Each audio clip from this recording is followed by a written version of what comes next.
اور وہ کنوکشن جن کو سزائے موت بھی ہوئی ہے سب کا کنفیشن ہے، اقبال جرم ہے سب کا۔ اب ٹرائل کہاں ہوتا ہے کسی کو نہیں پتا ہے، ٹرائل کب ختم ہوا ہے کسی کو نہیں پتا ہے۔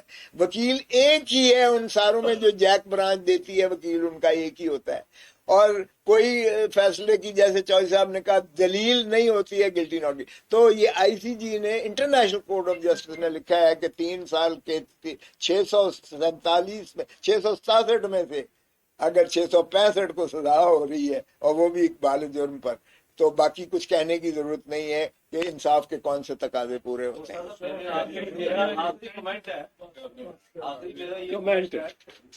کمنٹ سوال نہیں، میری تھوڑی سی رائے میں آپ کو جاننا چاہتا ہوں، کیا یہ فوجی عدالتیں ہے پاکستان کے لیے؟ پاکستان میں ریاست کے لیے عوام زیادہ اہم ہے کہ فوج زیادہ اہم ہے؟ نہیں ظاہر ہے عوام ہی کیا ہے، عوام ہی ریاست ہے، عوام ہی پاکستان ہے۔ فوج تو ایک ذیلی ادارہ ایگزیکٹو برانچ کا ایک ونگ ہوتا ہے۔ دیکھیں اس میں 3 ہی ٹرائکوٹمی آف پاور ہے آپ کی ایک جو ہے بالکل بڑا کلیئر ہے اس میں، اور ریاست جو ہے عوام ہے۔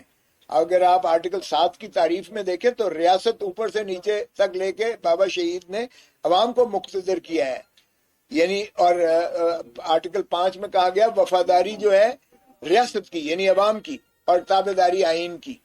سو اس لیے اس میں جو ہے فوج وہ آپ کی خادم ہے، پولیس آپ کی خادم ہے، بیوروکریسی آپ کی خادم ہے، آپ کی تنخواہوں پر ان کو ملتے ہیں۔